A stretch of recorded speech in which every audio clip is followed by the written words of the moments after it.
पिंपरी चिंचवड महानगरपालिका सार्वत्रिक निवडणुका 2025-26च्या निमित्तानं प्रभाग क्रमांक 17 मधील शिवसेना, उद्धव बाळासाहेब ठाकरे, महाराष्ट्र नवनिर्माण सेना आणि राष्ट्रीय समाज पक्ष या तिन्ही पक्षाचे अधिकृत उमेदवार ज्यांचं चिन्ह आहे मशाल, ह्या मशाल या चिन्हापुढचं बटन दाबून या तिन्ही उमेदवारांना प्रचंड अशा बहुमताने आपला नगरसेवक म्हणून सेवा करण्याची संधी आपण प्रभाग क्रमांक 17 मधील मतदार बंधू आणि भगिनींना द्यावी अशी आव्हान आणि विनंती करण्यासाठी मी या ठिकाणी आलो होतो। आणि निश्चितपणे पुणे सोडून बाहेरनं संघर्षातनं, मराठवाड्यातनं, अनेक तालुक्यातनं, अनेक जिल्ह्यातनं आलेली ही मंडळी आहेत।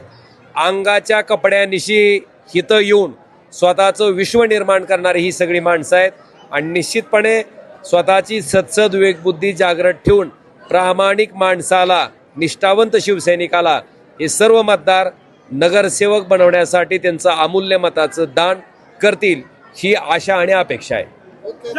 नमस्कार, मी किरण ज्ञानेश्वर दळवी, आपल्या प्रभाग क्रमांक 17 मधून शिवसेना उद्धव बाळासाहेब ठाकरे या पक्षाचा अधिकृत उमेदवार आहे।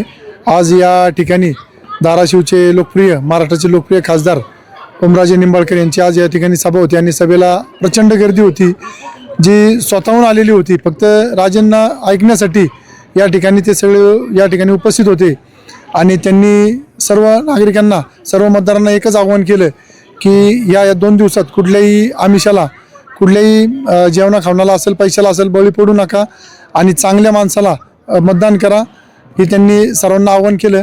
हेच आव्हान मलाही त्यांच्या मार्फत करायचं आहे। एकंदरीत ओमराजे निंबाळकर आजच्या सभेला आल्यामुळे तुमची ताकद वाढल्याचं तुम्हाला जाणवतं? हो, नक्कीच।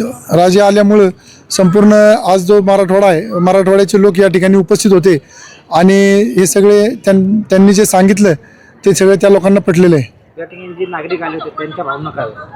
नागरिकांच्या याच भावना आहे की आता 100% मशालच पेटणार।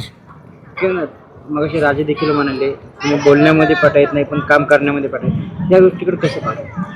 मला पहिल्यापासून बोलता येत नाही, मी तालमीतला माणूस आहे, लाल मातीतला माणूस आहे, मला बोलता येत नाही पण काम करण्याची माझ्याकडे पहिल्यापासून जिद्द आहे। 4 दिवसात मतदान येऊन ठेवले, मतदारांना काय आव्हान असेल?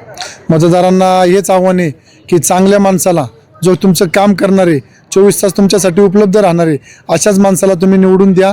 लोक तुम्हाला आता पैसे देतील, पैठण्या देतील, बरेच हे देतील, त्याला बळी पडू नका आणि काम करणाऱ्या, जो 5 वर्ष तुमच्यासाठी अवेलेबल राहणारे अशा माणसाला तुम्ही निवडून द्या, पालिकेत पाठवा तुमच्या प्रतिनिधी म्हणून।